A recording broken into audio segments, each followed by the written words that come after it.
को समझेंगे। यानी कि हमारा क्वेश्चन देखिए, पहले प्रीवियस ध्यान दीजिएगा कि जब हम पहले एग्जामिनेशन देते थे तो प्रीवियस ईयर में इसी मेथड के द्वारा इन्वर्टिबल निकालने के लिए पूछता था क्वेश्चन।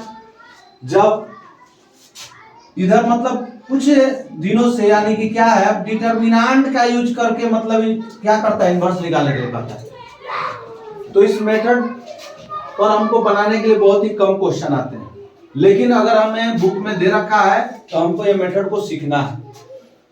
तो सबसे पहले अगर मान लो कोई भी क्वेश्चन को अगर हम इन्वर्स निकालने जा रहे हैं तो हमारा तरीका क्या, अगर मैट्रिक्स ए है तो हम ए इक्वल टू आई इंटू ए लिखते हैं। अगर मैट्रिक्स बी रहेगा तो हम क्या लिखेंगे, आई इंटू बी लिखेंगे। अगर यही मैट्रिक्स सी रहता तो हम क्या लिखते हैं, सी इंटू आई इंटू सी लिखते हैं। कोई दिक्कत? जो मैट्रिक्स दिया रहता उसके अनुसार यहाँ पर हम कन्वर्ट करते हैं उसको। तो अब देखो यहाँ पर क्या होगा, अभी हम इसके पहले कुछ स्टेप पहले हम बताए आपको कि a into A inverse equal to I होता है। तो यहाँ a इनवर्स अगर हमको निकालना है तो i बाई ए होना चाहिए। तो समझिए कि हमारा यहाँ पर क्या है, जो a है इसको हमको आइडेंटिटी मैट्रिक्स में कन्वर्ट करना रहता है। किस मैट्रिक्स में कन्वर्ट करेंगे, आइडेंटिटी मैट्रिक्स में।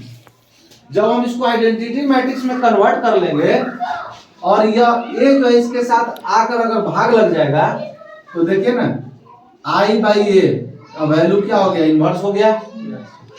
और ये जो आइडेंटिटी मैट्रिक्स पहले से दे रखा है, तो जैसे हम प्रोसेस करेंगे इसके साथ हम कोई भी, देखिए प्रोसेस करने के लिए बताएं आपको, ट्रांसफॉर्मेशन के लिए हम रूल्स बताएं ना जी। क्या करते हैं हम, या तो रो या कॉलम में चेंजिंग दिखाते हैं। Yes sir. हम हो सकता है कि रो में किसी स्केलर के साथ गुना करके रो को जोड़ते हैं, घटाते हैं, बहुत सारा प्रक्रिया को अपनाते हैं वहां पर। तो समझिए कि हमारा अगर मान लीजिए ये अगर हमको इन्वर्स मैट्रिक्स निकालना है तो सबसे पहले यहाँ ध्यान देना है कि यह जो ए है कन्वर्ट होगा किसमें, आइडेंटिटी मैट्रिक्स में कन्वर्ट होगा, यानी कि आई में होगा।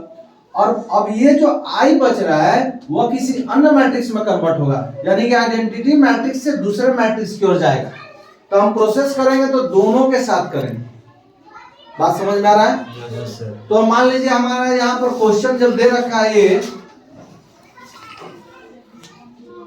1 2 2 माइनस 1 दे रखा है जी। तो सबसे पहले हम देखेंगे कि ये ऑर्डर क्या है इसका, 2 बाई 2 ऑर्डर है।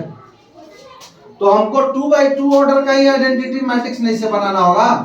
तो 2 बाई 2 ऑर्डर का आइडेंटिटी मैट्रिक्स में क्या देगा, 1 है एलिमेंट।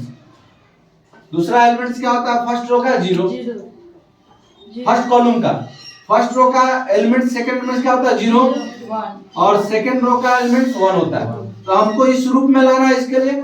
अब इसके लिए हम कौन सा नियम पर जाए ताकि ये बन जाए हमारा वो जो रिजल्ट आएगा। तो समझिए कि हमारा पहला एक एलिमेंट 1 है, यहाँ पर देख रहे हैं कि हमको इसको 0 बनाना है। तो मान लीजिए अभी अवेलेबल हमारे पास क्या 2 है। अब 2 को हम 0 बनाएंगे, किस तरह से बनाएंगे, इसके लिए इस प्रक्रिया के लिए हम अग्रसर होंगे। कोई दिक्कत, नोट टू द पॉइंट।